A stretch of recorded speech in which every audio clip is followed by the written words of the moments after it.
ہم ڈسکس کر لیتے ہیں کہ how can we attain the truthful reliance on اللہ سبحانہ و تعالیٰ. اس کے کچھ پریکٹیکل طریقے جو ہے وہ ہم انشاءاللہ ڈسکس کرتے ہیں. اس کا جو سب سے زبردست طریقہ ہے، سب سے آپ کہہ لیجئے افیکٹو طریقہ، جس نے مجھے بھی بہت ہیلپ کیا ہے اور آئی ایم شیور کہ جب آپ بھی یہ کریں گے تو آپ کا توکل بڑھے گا، دیٹ از نوئنگ اللہ سبحانہ و تعالیٰ اینڈ ہز ایٹریبیوٹس. اللہ کو جاننا اور اللہ کے اسماء و صفات پہ غور کرنا، تدبر کرنا اور ان کو بھی جاننا.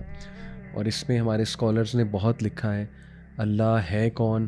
اس میں باقاعدہ میں دیکھیں ایک کورس ریکمینڈ کر سکتا ہوں، ڈاکٹر فرحت ہاشمی صاحبہ کا ہے فقہ القلوب. اس میں ماشاءاللہ بہت خوبصورتی سے انہوں نے اللہ کے بارے میں بات کی، اللہ کے ایٹریبیوٹس پہ. باقی یہ کہ 99 نیمز آف اللہ ایک کورس ہے، میرا بھی ایک کورس ہے اس کے اوپر یوتھ کلب کا، بٹ ابھی وہ ظاہر ہے اس کی ویڈیو منظر عام پہ نہیں آئی، بٹ فیوچر میں انشاءاللہ یہ کہ اس کورس کو پورا ہم اپلوڈ کریں گے اپنے LMS سسٹم پہ، اس پہ بھی نظر رکھیے گا. تو لیکن یہ کہ کتابیں اس پہ بہت لکھی گئی ہیں. عقیدہ کی جو مینلی کتابیں ہوتی ہیں اس میں اللہ سبحانہ و تعالیٰ کے اسماء و صفات کا ڈیٹیل میں ذکر ہوتا ہے، تو ضرور پڑھیں انشاءاللہ، ایکسپلور کریں مزید. لیکن اس لیکچر میں بھی آپ کو بہت کچھ پتہ لگے گا. سو پہلا جو پریکٹیکل طریقہ ہے وہ ہے کہ اللہ سبحانہ و تعالیٰ کے بارے میں جاننا اور اس کے جو صفات ہیں، جو نام ہیں، ان کے بارے میں جاننا.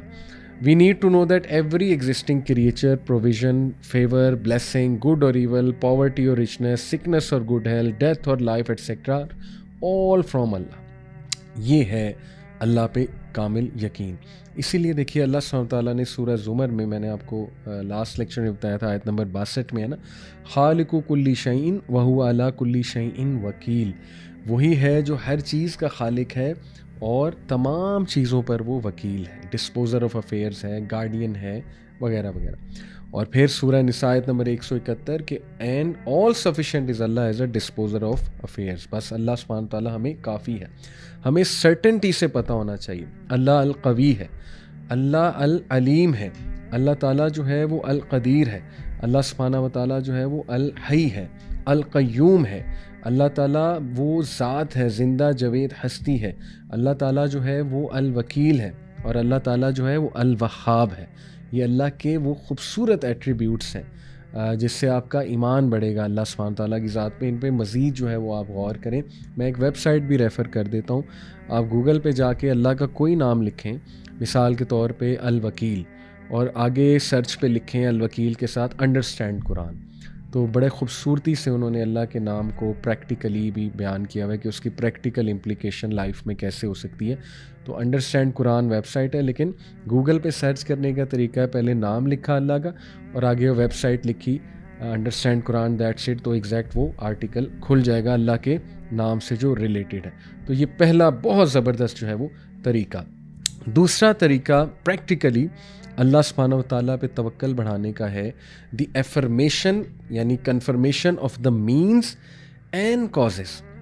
یہ پریکٹیکل طریقہ ہے کہ آپ کو یہ پتہ ہو کہ توکل صرف یہ نہیں ہے کہ بس اللہ پہ یقین کر کے بیٹھ گئے اور کیا کچھ نہیں، کرنا ہے آپ نے، ٹھیک ہے، کریں گے تو اللہ کی ذات آپ کو نظر آئے گی، اللہ کا یقین آپ کو اس کے فائدے مینیفیسٹ ہوتے نظر آئیں گے. کریں گے ہی نہیں تو پھر ظاہر ہے بڑا مشکل ہو جائے گا کہ آپ کا توکل جو ہے وہ بڑھے.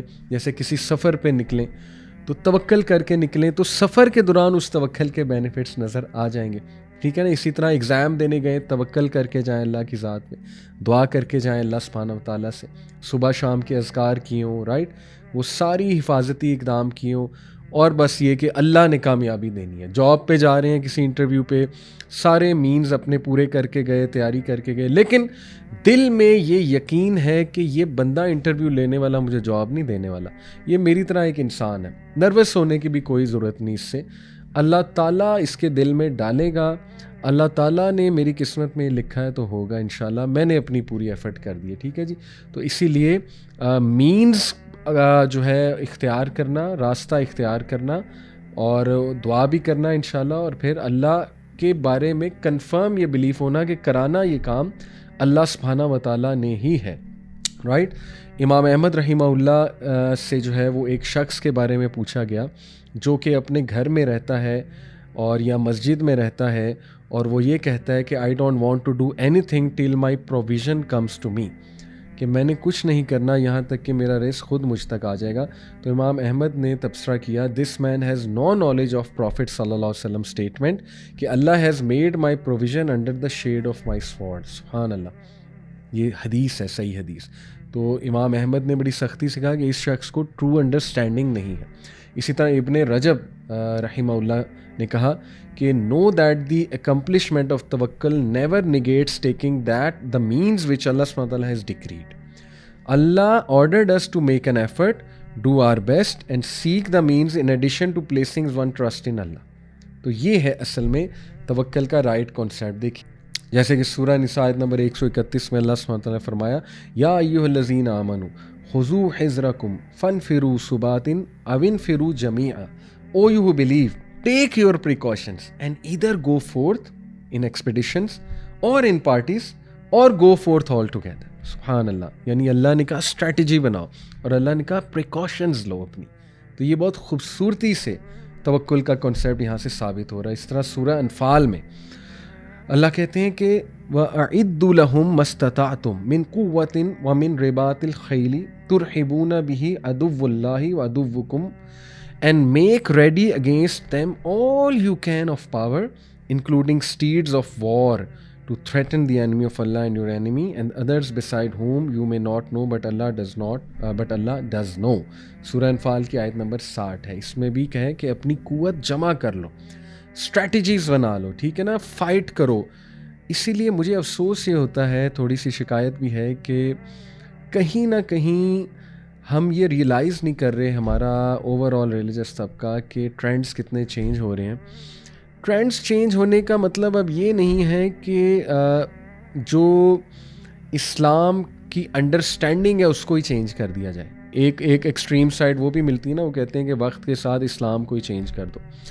ہم یہ کہہ رہے ہیں کہ کم از کم وقت کے ساتھ ٹیچنگ میتھڈالوجیز کو تو چینج کیا جائے نا، وقت کے ساتھ کم از کم اپنے آپ کو تو گروم کیا جائے نا، تاکہ آپ بہت خوبصورت اور اچھے انداز میں، اسٹریٹجک انداز میں اسلام کے دین کی دعوت دے سکیں. تو یہ تو اللہ کا بھی حکم ہے آپ کے سامنے. محنت ہی کوئی نہ کرنا، ماڈرن ٹیچنگ میتھڈالوجیز نہ سیکھنا، زمانے کو انڈرسٹینڈ نہ کرنا، اپنے اسٹوڈنٹس کو انڈرسٹینڈ نہ کرنا، اپنی کلاس روم کو انڈرسٹینڈ نہ کرنا، جنریشن زی کا دماغ کیسے کام کرتا ہے اس کو مد نظر نہ رکھنا، اور بس جا کے ایک لیکچر ڈیلیور کر دینا اور بس یہ کہنا کہ بس ٹھیک ہے، یہ جو ہے میں نے اپنی حجت پوری کر دی ہے. دیکھیں اچھی بات ہے، دین کی بات تو ہم نے کرنی ہے، لیکن اس کا ہرگز یہ مطلب نہیں ہے کہ ہم پراپر تیار ہو کے نہ جائیں.